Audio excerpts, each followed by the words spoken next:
Welcome back to What Arty Noobs with General Disturbance.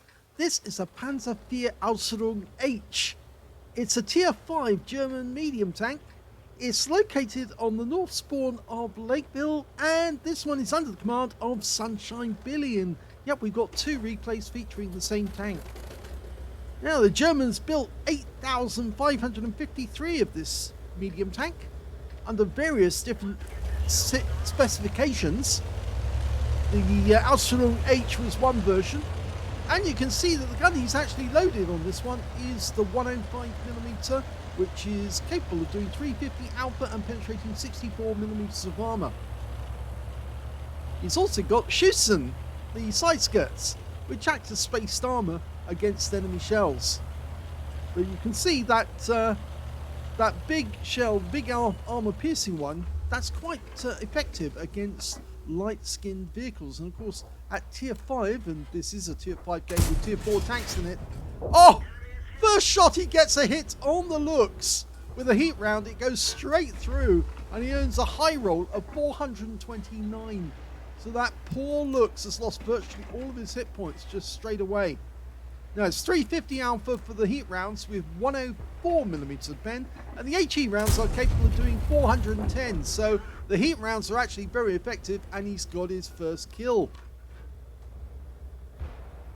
It does take a bit of getting used to this tank, because basically the slow speed of the shell, it's not very fast. It's only 470 meters per second, so that's a long lag, and that means you have to lead the target to a certain extent and get your timing right. And if you do get it right, then you get a big hit. If you don't get it right, then you're wasting ammo. Oh, he stood still for a second, and he actually took that round in the tracks. We've lost sight of him, but I think he's still there. Unfortunately, the heat rounds are expensive, so he's not going to blast away. It might be better for him to change to an armor piercing round and give it another go, because armor piercing's not that expensive. Oh, Panzer III Ausf J. Now, it's funny actually, the Panzer IV was actually the one, the assault tank that would actually help the infantry. It's the Panzer III Ausf H, or the other Panzer IIIs, were actually more effective at taking out enemy tanks because they actually had a much better gun, 0.5 caliber.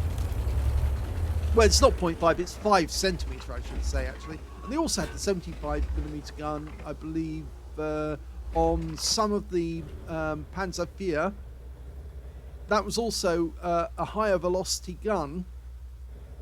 But the 105 is actually quite a slow velocity gun, mainly because it was really designed to fire HE more than armor piercing. And the HE rounds were supposed to demolish the bunkers and the gun emplacements and any troop concentrations in light vehicles.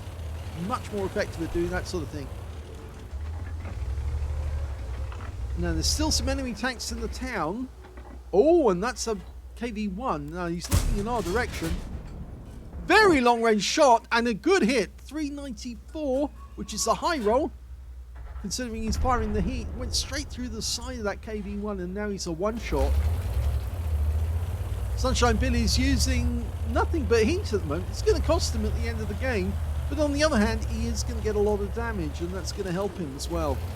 He's sporting the Warhammer colours, so presumably he paid for the package. Okay, that Chaffee's rather close. And of course, this thing does have a slow shell, so he does have to lead the target a little. Not seeing much. Oh, but he got a fantastic shot. That was a miracle shot to kill the Chaffee. Now he might do the same with the M8A1 as well, who's looking in our direction, but he can't see us. Or at least I don't think he can see us. Fires another one in. Now, that might have hit. I'm not sure it did. It might have. He fires another one in. That definitely kicked up the ground. So I think that the first shell he fired probably might have hit. Because it didn't seem to kick up the ground at all. Okay, he's decided to push forward. We apparently have gone through the bottleneck in the valley, so we are doing well there, but we've still got that M8A1. And he has been spotted, so he's decided to pull back. It's not the guy in the town that's spotting him, it's that M8A1. He's seeing him. Now, we don't know which gun the M8A1 has, but it's probably the... Yes, it is definitely the... it's the 57mm that he's got. Because the alpha's very low. 75 he got off that one. Well, he's decided to push ahead because it's only a couple of shots he's taken. And the M8A1 was killed by the T50, so he doesn't have to worry about him anymore. The enemy does have to worry because they've got several other tanks over here. And there's another M8A1. Took a big hit, but a low roll for 315. And he's now got 20% of the enemy hit pool. And yes, there are a few bots in this game. You probably see them once with the semicolon, or the colon rather, in front of and behind their name. That guy is a bot. And he's dead. He's out of the game. Yes, the Australian server does actually have to use bots because they don't have enough players sometimes. And people who say, oh, well, the bots are easy to defeat, they're not. They're actually quite good. In fact, a lot of bots will then use premium ammo straight away. They fail the first time. They'll go straight to the premium and hit you with that instead. There's only... Oh, that's it. The game's over. They've killed them all. Here's the end of battle stats, and that was the second-class tanker for Sunshine Billy in the Pz.Kpfw 4 Ausf H.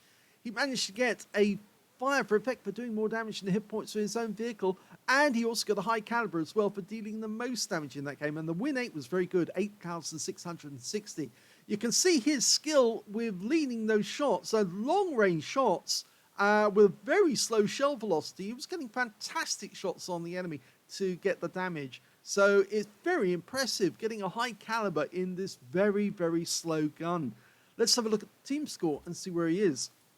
Well, you can see he was actually top of the table with 2,143 hit points. The second highest damage turned out to be the VP on his team, the 105 Left H18B2. He got 1,698. And the third highest damage turned out to be the KV1 on the enemy team with 1,550. When it came to kills, it was the Fifi who did the best with 4 kills. 3 kills went to Sunshine Billy and also to the T50.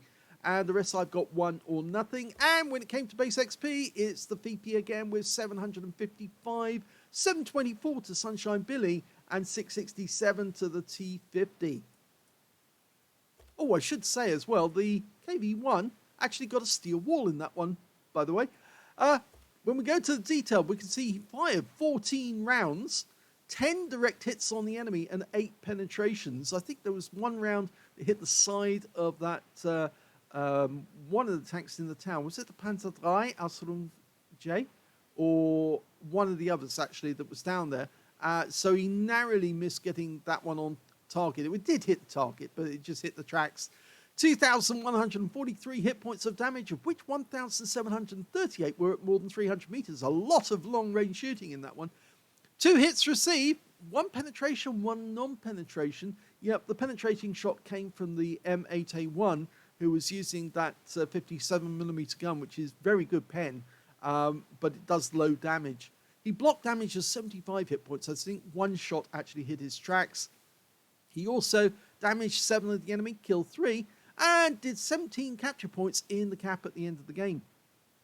On a premium count, he earned 36,852 credits, and after repair and ammunition resupply, and yes, the ammo was expensive, he actually ended up with a small loss of 19,588 credits for the game. Well, he could have switched to AP during that battle. He might have actually got some nice kills with the AP, or with the HE for that matter. 1,086 XP, 2,172 for mission completion, and 3,258 experience points altogether. I should actually qualify that by saying that the nerf to HE that Wargaming did a while back has actually kind of neutered the Panzer IV Ausf H. It used to be that if anything had the 105mm German 105mm gun, it would do a tremendous amount of damage with those HE rounds, and a lot of players actually elected to use virtually nothing but HE in their battles. But since the nerf, unfortunately, it's now taken away the joy of being able to derp somebody with a cheap HE round. And if you want to get penetrations, you have to use the heat, as Sunshine Billy did in this game, and either that or the armor piercing. And the armor piercing still can be effective, but it can also ricochet off the side of a side of a tank. So yes, you have to catch the right spot. But it's still got fairly decent pen. Anyway, I promised you 2 games, but before we do the second game, let's have a quick look at the armor profile for this vehicle. Okay, this is a very, very heavily built tank during the Second World War. Lots of people actually say that the Pz.Kpfw was probably the Germans' best tank during the war. Personally, I don't say that, actually. I think the Stug was actually the best tank the Germans produced during the war, mainly because it was actually cheaper to build than the Panzer III Ausf J or L, whichever version you actually had. It was still much, much cheaper because you didn't need a turret. And lots of German aces actually started their tank life in a Stug and then built their way up until they eventually got to Tigers and the like. Michael Wittmann is an example of that because he started as in Stugs, killing T-34s in Russia, and then they eventually gave him a Tiger tank to play with, and he became known as the Black Baron.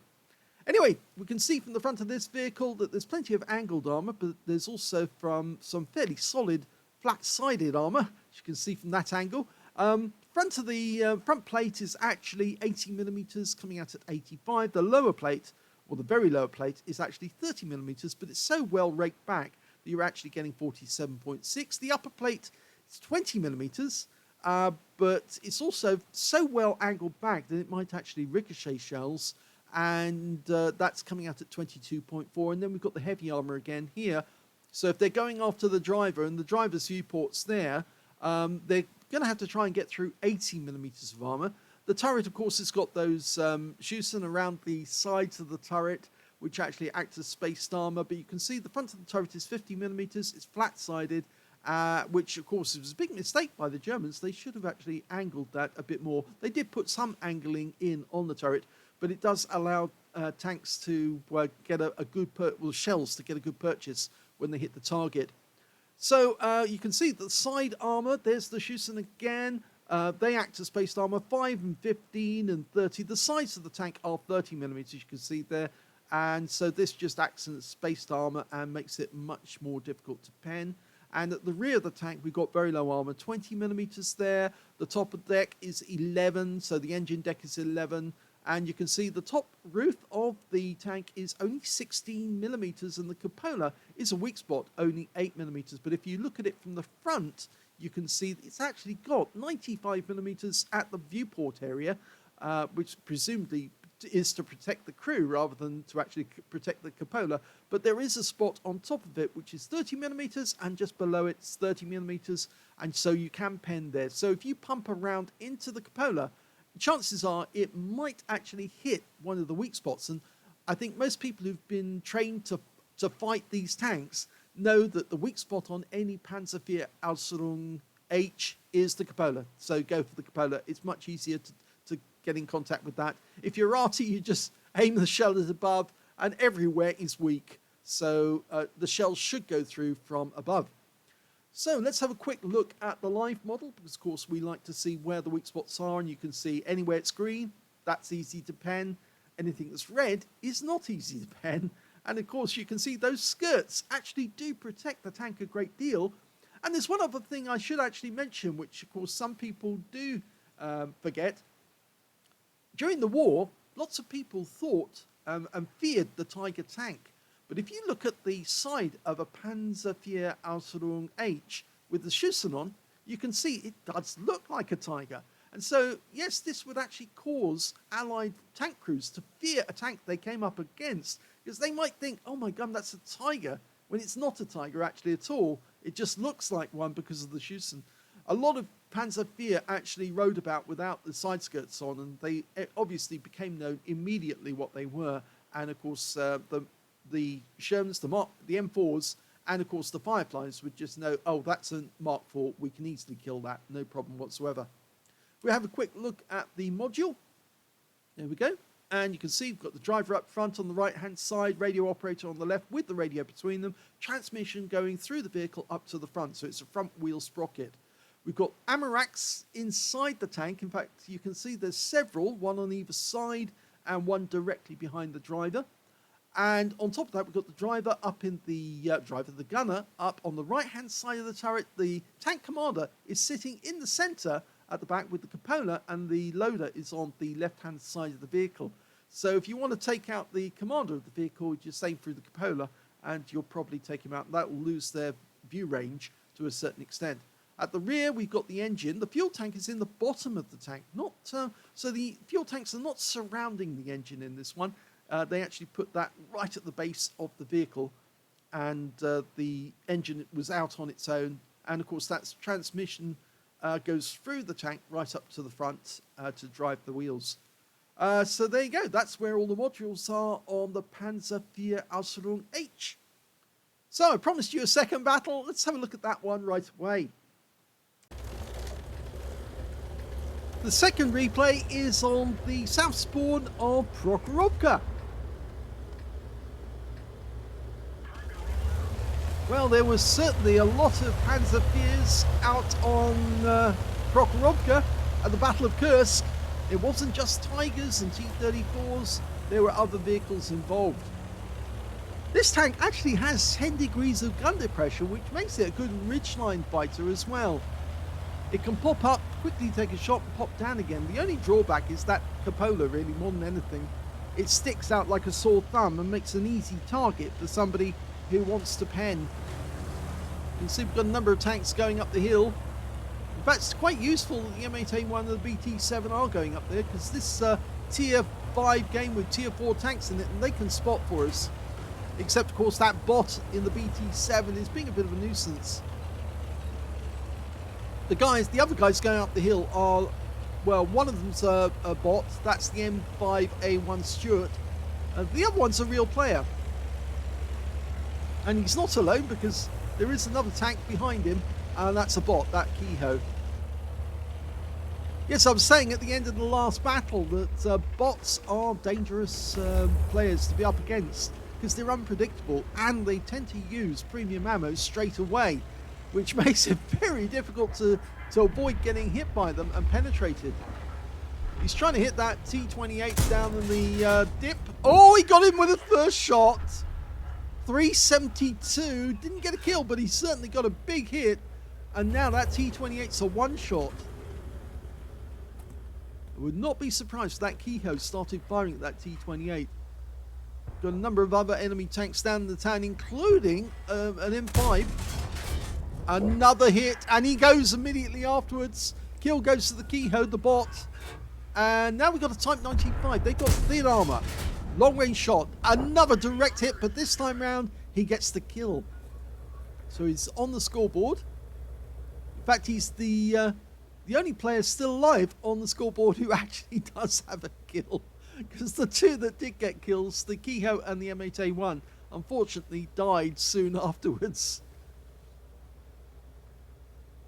It's actually quite useful sometimes in battle to work out who the bots are and who the real players are, because the bots are going to just be fairly dumb in the way that they move about.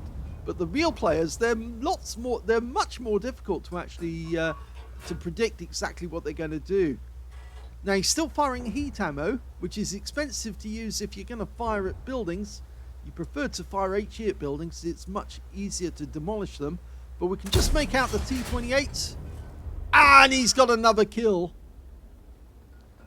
He's almost lobbing these shells at the enemy at long range. And now we've got a Panzer III Ausf J.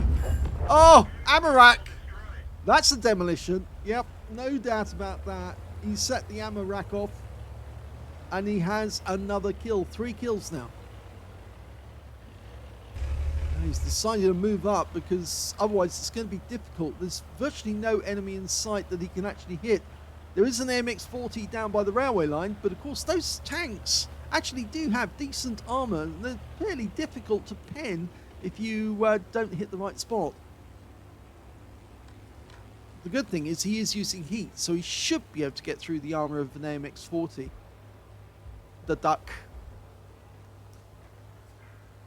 I must do another replay with the MX-40 because it's actually quite funny.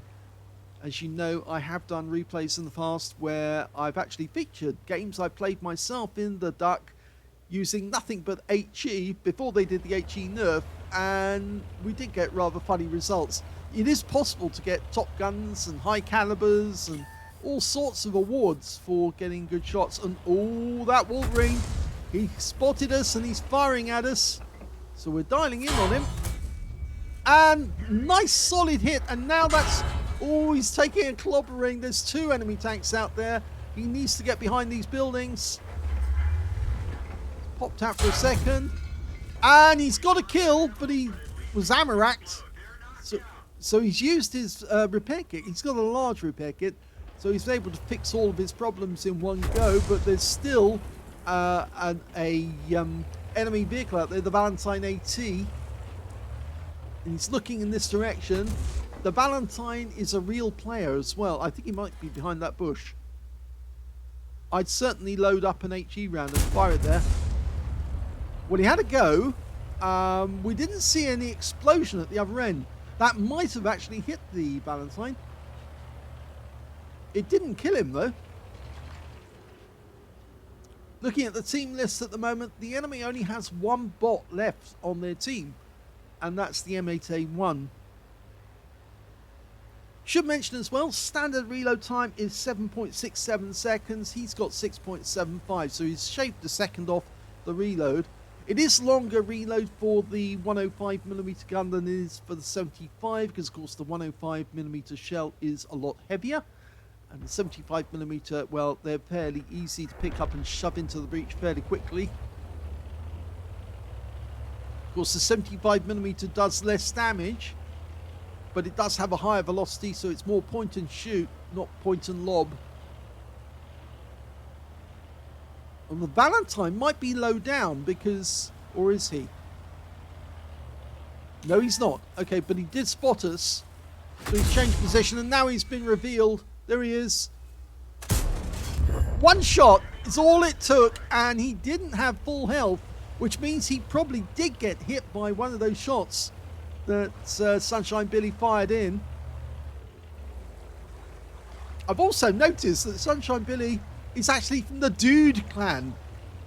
I'm not sure he's connected with the Great Lebowski, but that's quite a good moniker for a clan to have as Dude.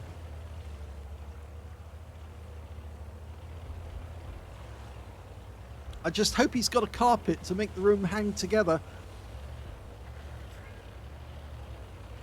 Anyone who knows the film The Great Lebowski would know exactly what I was talking about.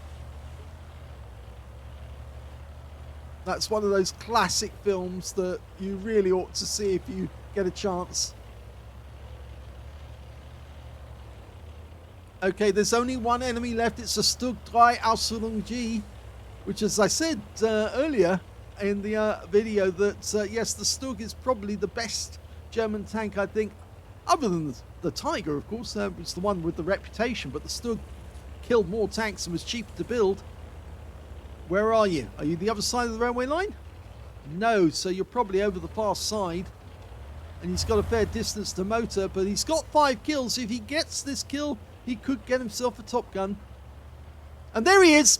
Okay, he's still very healthy. Okay, now he's not. 1 shot, and yes, he does get in. That's a Top Gun, and he wins the game. What a great way to end it.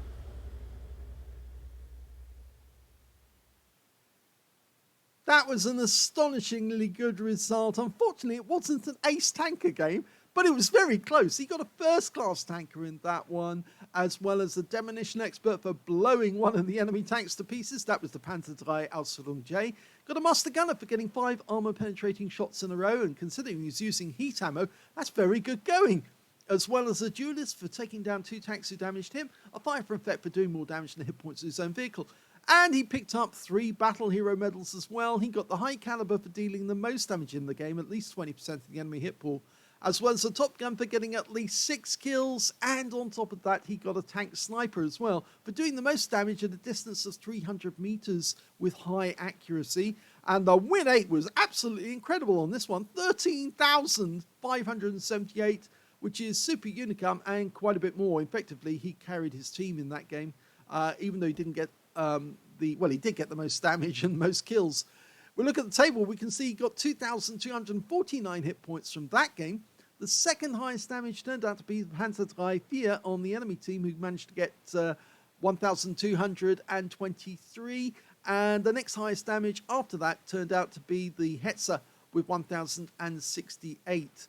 When it came to kills, he was out on his own. Only he managed to get 6 kills. 3 kills went to the T28 on his team, and he picked up a leather slave, so he was killing higher tier opponents.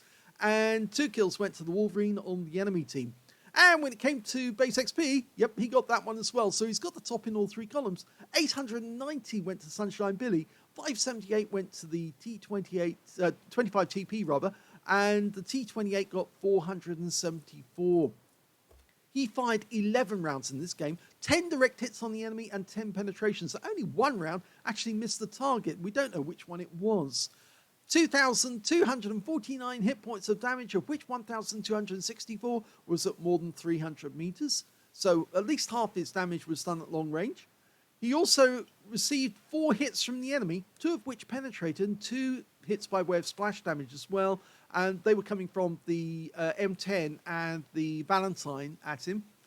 He spotted 2 enemy vehicles. I think that was the Valentine and the M10. 7 enemy vehicles were damaged, 6 were killed, and he earned 41,574 credits from the game. But after repair and ammunition resupply, yes, he did use a lot of premium again, but he still came out with a loss, but it's a lesser loss than in the previous battle. He only lost 4,830, and I'm sure he'd be quite happy with the result for such a small loss, because he also got 25 bonds out of it for completing a mission. 1,335 XP, same again, because there was no multiplications. He calls this one the IBH broomstick, boomstick. Yes, it is fun with the HE rounds. It's a lot less fun than it used to be, but Sunshine Billy has got a real knack with this tank, lobbing those shells at the enemy at very long range and getting hits. It really is very difficult to do that, because a lot of people muck it up and the shell either misses. And of course, if you do that with the HE rounds, you don't worry about it so much because they're fairly cheap. But when you're firing nothing but heat rounds, as Sunshine Billy is, then you need those shells to hit the target. Otherwise, it's going to cost you a fortune. So well done, Sunshine Billy. 2 nice games and 2 nice bits of lobbing at the enemy. I hope you enjoyed it. If you did, please give this video a like. Do subscribe to our channel. Leave a little comment down below because it feeds the algorithm. And thank you for watching.